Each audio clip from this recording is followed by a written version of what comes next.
दक्ष academy में आपका स्वागत है।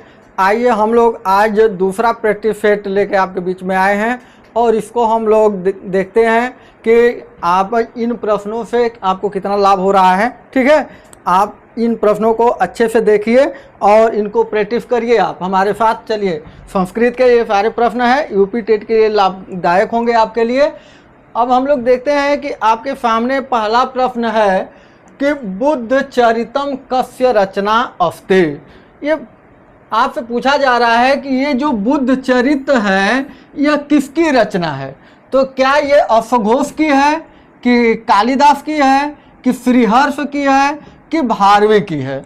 तो देखिए, भारवी की एक ही रचना है जो किरातार्जुनीयम है, आपको पता है। कालिदास की 7 रचनाएं हैं जो आप जानते हैं, और श्रीहर्ष की जो एक रचना है। तो ये बुद्ध चरित जो किसकी रचना है? अश्वघोष की रचना है। किसकी रचना है? अश्वघोष की रचना है। चलिए अब हम दूसरा प्रश्न देखते हैं। दूसरे प्रश्न में आपको क्या मिलता है? दूसरे प्रश्न में लिखा है कि राजशेखर द्वारा रचित ग्रंथ है। देखिए यहाँ दिया है कुंदमाला, कर्पूर मंजरी, बाल रामायण, बी और सी दोनों। कह रहा है कि बी और सी दोनों। तो अब देखते हैं, ये देखिए राजशेखर का कर्पूर मंजरी भी है और बाल रामायण है, इसलिए इसका सही आंसर डी हो जाएगा। ठीक है, चलिए अब आगे चलते हैं। तीसरे नंबर का जो प्रश्न है, तीसरे नंबर का प्रश्न में क्या है? कह रहा है कि स्त्री क्या है? यह धातु है। कह रहे इस धातु के योग में प्रयोग की जाने वाली विभक्ति है। तो स्प्रे जो है यह धातु आपको कहाँ मिलती है? चतुर्थी विभक्ति में मिलती है, संप्रदान कारक में। ठीक है, आगे चलते हैं। चौथे नंबर का जो आपका सवाल है, ये प्रश्न क्या कह रहा है कि संज्ञा के स्थान पर प्रयुक्त किए जाने वाले शब्दों को कहते हैं। क्या कहते हैं भाई? देख लिया जाता है। कर संज्ञा के स्थान पर जो प्रयुक्त होता है तो क्रिया कहते हैं? नहीं। विशेषण? नहीं। क्या कहते हैं? अव्यय कहते हैं? नहीं। ऐसा तब क्या कहते हैं भैया? अब क्या बचा? संज्ञा के स्थान पर हम हमेशा क्या प्रयोग करते हैं? सर्वनाम का प्रयोग करते हैं। ठीक है, अब आगे चलते हैं। अगला 5वां जो प्रश्न है, कह रहा है बभूव।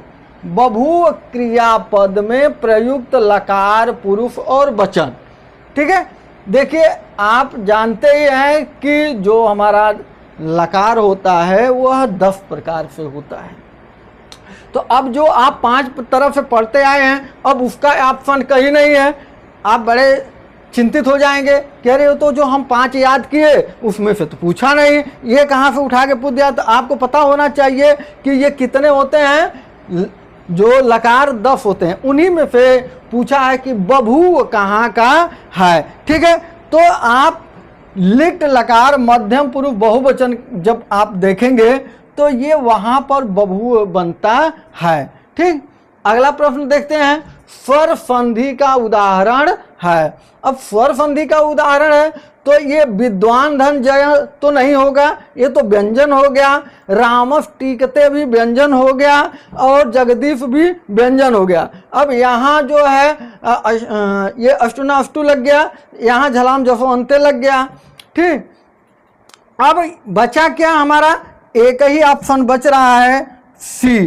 ठीक, अब मनी ये यहाँ मिसप्रिंट हुआ है, ये होगा मुनि धन इंद्र मुनिंद्र बनेगा। ठीक है, ये टाइपिंग मिस्टेक है, इसको देख लीजिएगा, कोई दिक्कत नहीं है। आगे चलते हैं। 7वें नंबर का प्रश्न क्या कहता है? 7वें नंबर में कह रहा है कि मध्यम पुरुष से संबंधित सर्वनाम है। यानी आप जानते हैं कि पुरुष 3 होता है।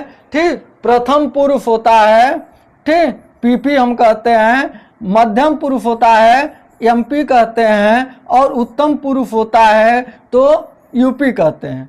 ठीक है, ऐसा आप पढ़े हैं, प्रथम पुरुष, मध्यम पुरुष। अब ये कह रहा है कि मध्यम पुरुष में प्रायः युष्मद आता है। जुस्मत आता है यानी तुम के लिए प्रयोग मध्यम पुरुष किया जाता है, मैं के लिए उत्तम पुरुष किया जाता है, और जो शेष बच गया अन्य उसके लिए प्रथम पुरुष का प्रयोग किया जाता है। तो अब बताइए, ये सर्वनाम है, ये यूयम का है नहीं, ये भी नहीं है, ये वयम अस्मद का है, यूयम यही आपका जुस्मद का है। ठीक है, इसलिए सातवें का आंसर हमारा सी सही हो गया। आगे चलते हैं। देखिए, यत धातु में अक्तोतु प्रत्यय का प्रयोग करने पर रूप बनता है। अब देखिए, अब यहाँ दिया है, ये पतितवती दिया है, पीता दिया है, पतिता दिया है, पतितवान दिया है। ठीक, तो यहाँ हमारा जो विकल्प है वो ये सही हो जाएगा। क्या सही हो जाएगा? ये सही हो जाएगा, पतितवती। ठीक, अब आगे चलते हैं। अब देखिए, कह रहा है शुद्ध वाक्य है। 8वें नंबर का 9वें नंबर का जो प्रश्न है ये कह रहा है कि शुद्ध वाक्य है। तो देखिए, स है, कर्ता प्रथम में है, कर्ता जो एक वचन में है, क्रिया बहुवचन की है, तो ये तो भैया एकदम गलत हो गया, काट देंगे। यहाँ आवाम गच्छावह। ठीक, और ये देखिए ते, ये भी गलत हो जाएगा। क्यों कि ये बहुवचन का है, ये जो आपका ये द्विवचन का है, तो ये भी गलत हो गया। ठीक, अब इन दोनों में लड़ाई हो गई, इन दोनों को हम लोग देख लेते हैं। ठीक, क्या है आपका? तो अब युवम इच्छामा, ये भी आपका गलत है, क्योंकि इच्छामा उत्तम पुरुष का हो गया और युवम जो है मध्यम पुरुष का है, तो ये भी हमारा गलत हो गया। इसलिए आवाम इच्छावह हमारा सही आंसर हो गया। ठीक है, चलते हैं आगे। 10वें नंबर का, कर सप्तपंचाशत हिंदी संख्या का बोधक है। तो आपको पता है सप्त मतलब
आपको जब